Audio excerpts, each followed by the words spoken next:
This video is a part 2 about the Bohemian Club. If you haven't watched my previous video about this topic, I recommend you watch that first.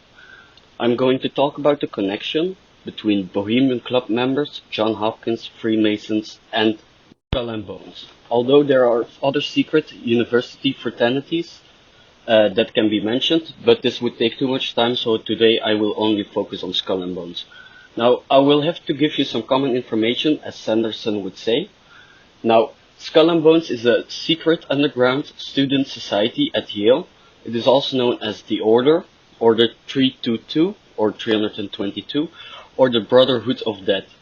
Lots of the Rockefeller family members went here, for example Percy Rockefeller, who was director of Brown Brothers Harriman & Co., which at the time was the self-proclaimed biggest bank, and also the bank that supplied Hitler and the Third Reich during its military buildup with millions of funds, coal, oil, and more. Prescott Bush, and the father and grandfather of both Bush presidents, was co-founder of this bank and ran it, while William Averill Harriman was also co-founder, owned it. This sounds complicated, I know, but there were 16 co-founders and 11 went to Yale. But Bush and Harriman were both at the same time in Skull and Bones and were said to be good friends. Now, a quick fact about Averill Harriman: he was a 30th-degree Mason. He also served as Secretary of Commerce under President Harry S. Truman and later as the 48th Governor of New York. During the presidency of Franklin D. Roosevelt, Harriman served in the National Recovery Administration and on the Business Advisory Council before moving into foreign policy roles. Harriman served as the ambassador of the Soviet Union, and he was also deeply involved in the Vietnam War. After 1969, Harriman became affiliated with various organizations. This include the Club of Rome and the Council on Foreign Relations. His mom also spent a huge amount of the family fortune to eugenics or race improvement after the death of Harriman's father and her husband. This is the same thing Hitler was occupied with. So, yeah, it's a bit of a weird connection. Now, Prescott Bush's wife was Dorothy Walker, daughter of another co-founder, George Herbert Walker, co-founder of the bank, I mean.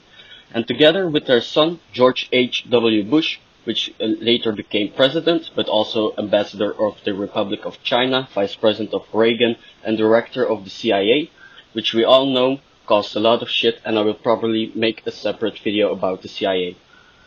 Now, Daniel Coate Gilman, founder and president of John Hopkins, was also a bonesman as well as being a Bohemian Club member. A still alive member of Bohemian Club, Newt Gingrich, a 33-degree Mason as well, is an American politician and author who served as the 50th Speaker of the United States House of Representatives from 1995 to 1999. He also ran for president but lost. William Keats, a famous Scottish-American painter, mother, Elizabeth Daniel, is buried at the Smartsville Cemetery, laid out by the Masons, Independent Order of Odd Fellows, and the Good Templars in 1875. This is a Masonic cemetery. There is no proof of his father also being a Mason, but this is probably the case. Her burial stone is an obelisk as well, which you will see a lot with the members of these type of organizations, which I mean the Templars, Freemasons, and branches of the Freemasons, so organizations that are really run by them.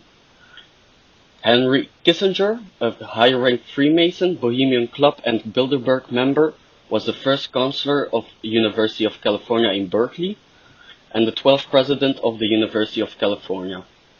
Joe Noland, a club member, actor, and the publisher of the Oakland Tribune newspaper, like his father William and his grandfather Joseph R. Noland. Joseph R. Noland, so Joe's grandfather, was an active member in a number of fraternal organizations and secret societies. These include the Free and Accepted Masons, the Knight Templars, the Royal Arch Masons, and the ancient Arabic Order of Nobles of the Mystic Shrine, and the Independent Order of Odd Fellows.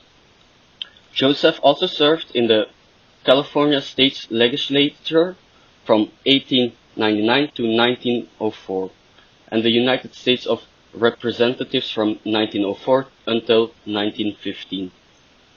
Ronald Reagan, the 40th President of the United States, was also a club member, as well as being involved in a great deal of Masonic activity and being an honorary member of the Imperial Council of the Shrine, also a Freemason organization. So yeah, it's not a Freemason, like most presidents were, even though lots of them tried to keep this silent, although not all of them did this, like Harry Truman was quite open about his membership to the Freemasons, or ties to the Freemasons. Joaquin Miller, another club member, was also a Oak Grove Lodge 215 member at the Masonic Temple and Lodge in Alameda, California. I don't know how to pronunciate this. George S. Nixon, a club member, U.S. Senator, organizer of the Bank of Winnemucca in 1881, is buried in the Masonic Burial Gardens in Nevada, where countless other U.S. senators, congressmen, and Nevada governors are buried. This is, as the name implies, also a Masonic burial ground. Now, Richard Nixon, the 37th President of the U.S., was also a club member of the Bohemian Club. There's no clear evidence of him being a Freemason, so that's actually a first. Right, Edgar D. Peixoto, a powerful lawyer from California and Bohemian Club, Freemason and Olympic Club member. Now, I'm not saying that the Olympic Club is related to the Freemasons. I just wanted to add it because I thought it was a fun fact. James D. Fallon was an American politician, civic leader, and banker. He served as a mayor of San Francisco from 1897 until 1902 and represented California in the United States Senate from 1915 until 1921. The Hiram number 43 Masonic building. This building is dedicated to the memory of those early Masons and to 150 years of Masonry in El Dorado County. And it is specifically in memory of James P. Fallon, although it's never openly discussed or common knowledge that he was a Freemason, but if a Masonic building is made in memory of him, I think it's clear to say they were at least tied in some ways. Theodore Roosevelt, the 26th President, among other things, was also a member of the Bohemian Club, as well as being an active high-ranked Freemason, or high-degree Freemason. Now, Wallace Arthur Sabin, a club member, and the Masonic affiliations of Mr. Sabin is with the Berkeley Lodge number 363, Ancient Free and Accepted Masons, and in the Scottish Rite Consistory at Oakland, he has received the 32nd degree, so second highest. Now, Arnold Schwarzenegger is also a Bohemian Club member.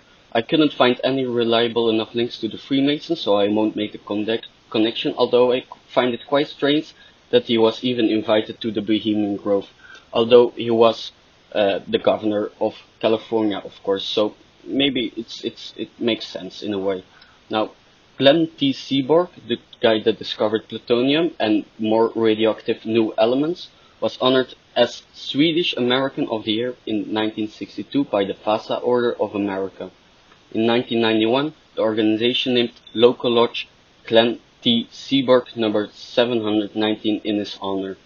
This is not clearly a Freemason organization, although I think they are connected in some ways, but I don't have enough evidence to make the full connection, so I won't do it.